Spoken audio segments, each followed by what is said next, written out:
நம்மளுடைய குழந்தைகளுக்கு நான் எதை விட்டுட்டு போகணும்?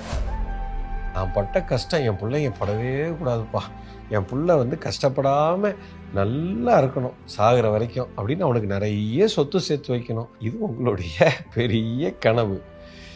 இதுதாங்க நீங்கள் செய்யக்கூடிய மிகப்பெரிய தவறு. நான் பிள்ளைங்களுக்கு பணம் கொடுக்கக்கூடாதுன்னு சொல்லலை, மிகப்பெரிய தவறை செய்கிறீர்கள் சார். நீங்கள் குழந்தைங்களுக்கு பணத்தை கொடுக்காதீங்க, நீங்கள் எப்படி பணத்தை சம்பாரிச்சீங்க அப்படிங்கிற ஞானத்தை கொடுங்க சார். அவன் சம்பாதிப்பான் சார். பணம் ஞானம்தான் நம்மளுடைய பிள்ளைகளை காப்பாற்றும். சொத்தோ இல்லை நீங்கள் கொடுக்குற கம்ஃபர்ட்டோ இது எதுவுமே அவனை காப்பாற்றாது. ஞானம் என்ற செல்வம் தான் இருக்கிறதுலேயே மிகச்சிறந்த செல்வம். அதைத்தான் நாம் நம்ம பிள்ளைகளுக்கு கொடுக்கணும்.